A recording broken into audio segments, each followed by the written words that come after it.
आपने भी समय समय पर एक सच्चे मित्र के रूप में हमें सभी चीजों से अवगत कराया है। मैं समझता हूं कि विश्वास बहुत बड़ी ताकत है और आपको मैंने अनेक बार इस विषय की चर्चा भी की है और विश्व समक्ष भी मैंने रखा है कि विश्व का कल्याण शांति के मार्ग पर ही है।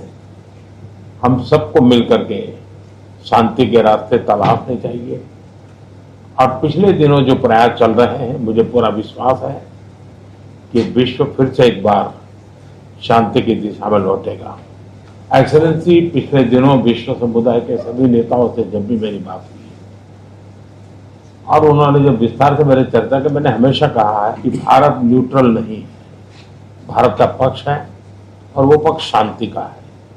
हम शांति के हर प्रयासों का समर्थन करते हैं और हम शांति के हर प्रयासों के साथ कंधे से कंधा मिला करके खड़े हैं। पूरे विश्व ने कोविड से लेकर के अब तक कई संकटों से गुजरा है।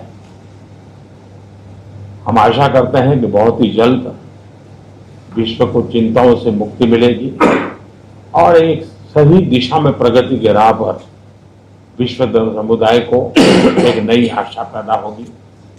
एक्सेलेंसी, मुझे पूरा भरोसा है कि आज दिन भर हम अनेक विषयों पर चर्चा करने वाले हैं।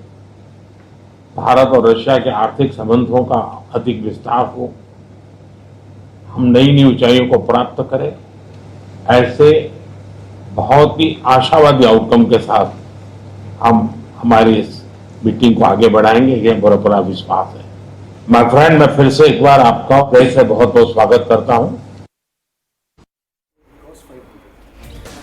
तो ये वो संदेश है जो प्रधानमंत्री नरेंद्र मोदी ने दिया और इस संदेश का असर पूरी दुनिया पर पड़ेगा। दुनिया तो अब ये कह रही है, दुनिया तो अब ये मान रही है कि इस युद्ध का अगर रास्ता निकल सकता है तो दिल्ली से होकर निकल सकता है, क्योंकि भारत सिर्फ कहता नहीं है या अपने ट्रिक्स में फंसाने की कोशिश नहीं करता है। भारत दिल से अपना स्टैंड रखता है और वो स्टैंड शुरुआत से लेकर आखिर तक बड़ा एक रहता है। हम ज़ेलेंस्की से भी बात करते हैं, हम पुतिन से भी बात करते हैं और जब इस समाधान की तरफ कोई देखता है तो ज़ेलेंस्की प्रधानमंत्री नरेंद्र मोदी की तरफ टकटकी लगाए देखते हैं, उनसे कहते हैं कि आप पुतिन से बात करिएगा। और आज जब पुतिन सामने होते हैं तो पीएम अपनी बायलैटरल टॉक में चाहते तो भारत की बात पहले कर सकते थे, लेकिन पहले उन्होंने दुनिया की बात की। उन्होंने ये बताया कि हम शांति चाहते हैं, हम न्यूट्रल नहीं है, हमारा स्टैंड न्यूट्रल नहीं है, हम ये चाहते हैं कि शांति के प्रयास होने चाहिए और ये जो भीषण युद्ध इस वक्त चल रहा है, युद्ध थम जाना चाहिए, ये प्रधानमंत्री संदेश देते हैं। और इस संदेश का असर, जैसा हम चर्चा कर रहे थे, अब संदीप जी बता ही दीजिए, बॉडी लैंग्वेज आप बता रहे थे कि क्या बॉडी लैंग्वेज उनकी होगी जब उन्होंने ये सुना होगा, पीएम ने कैसे आंखों में आंख डालकर अपनी बात करी।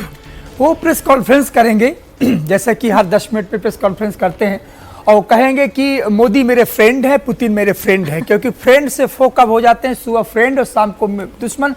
पुतिन को कई बार कह चुके हैं, जब उनको वार्ता करनी होती तो फ्रेंड, जब पुतिन नहीं सुनते तो फिर कहते हैं बहुत जिद्दी आदमी है। तो मुझे लगता है और फिर से वही बात कहेंगे कि आदरणीय प्रधानमंत्री मोदी जी हमारे फ्रेंड हैं और इसके अलावा उनके पास कोई विकल्प नहीं बचता है।